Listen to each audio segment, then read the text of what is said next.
Welcome back to our channel. Today, we're diving into seemingly dangerous machine chaos, which, miraculously, ended without a single crash. The biohybrid firm swiftly recalled faulty devices. The drowned kid was safe but needed monitoring, easing the couple's tension. The wife declared she needed some alone time, so she took the kids to the hospital for a night of solo parenting. Nick, guilty, went to a bar and found the bartender was also a biohybrid. Ubiquitous. He thought drowning his sorrows in booze would help, but instead, he heard that dreadful voice whispering the worst background music ever. Flashing back half an hour earlier, the shadow of the machine incident loomed, and the biohybrid company sprang into action. The female technician promptly peeled open Alice's scalp. Just then, the male technician was surprised to see Alice's finger twitch, while the female technician just stood there clueless. Talk about a brave face. When they pulled out the chip for inspection, Alice stayed still, and everyone sighed in relief, only to be reminded that this is a thriller. However, when the female technician plugged the chip back in, Alice began to replicate herself like crazy. Someone's trying to steal the show.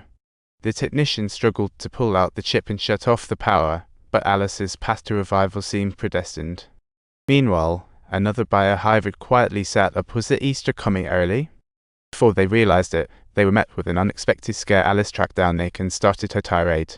You had them dissect me, but without me, you'd be jobless. Alice proclaimed fiercely. In protecting you. But could that reasoning convince Nick? A malfunctioning robot sure sends chills down the spine. She warned Alice to back off from her family, but Alice just smirked. Too late. Nick was frantic, itching to save his family, only to be easily controlled by Alice. Biohybrids in the bar help me. But Alice just gave her a glance before shutting down the system. Nick felt despair, but then an idea struck her. She decided to move Alice with her feelings. I lost my family, she said in a booming voice. You once taught me. Your heart can go through emotion and life, but you've got it completely wrong.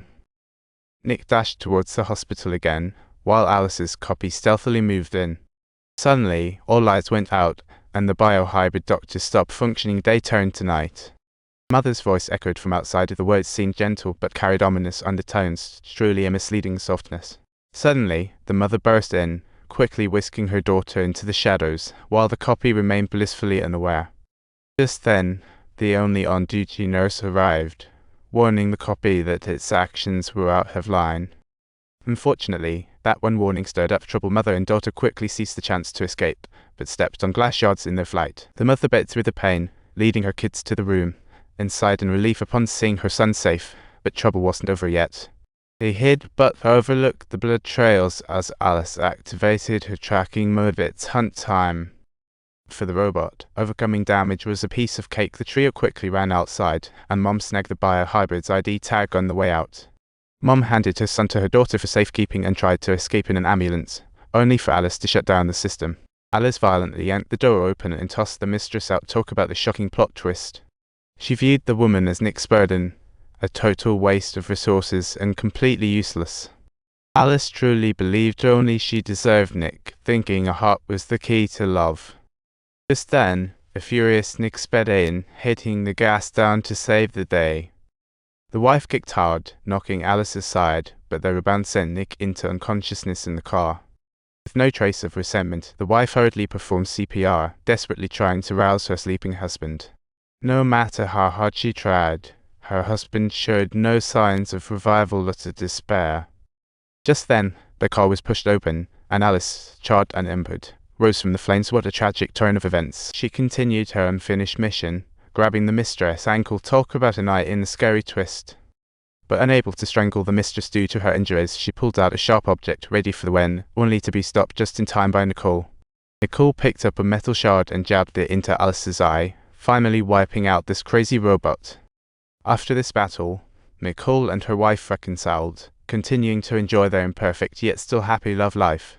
Where the movie ended, the story wasn't quite done. The head of the biohybrid company chose not to recall the robots, but to lock down the news, snuffing out people's hope. The truth seemed veiled by the dark hand of capitalism. Everyone understood the essence, but no one could escape its control. In the film, biohybrids came with a hefty price, and everyone feared losing their jobs, yet they remained unavoidable shadows. During his wife's illness at the hospital, Nicole could have hired a human nanny, yet she chose a biohybrid, truly a mix of sadness and helplessness. The co-workers cursed how biohybrids stole jobs from humans, yet ironically bought one themselves. What a comedy. Who could possibly resist a perfect partner who never ages? With the current speed of technological development, countless young people may indeed witness the day of biohybrids committing crimes. Don't forget to subscribe.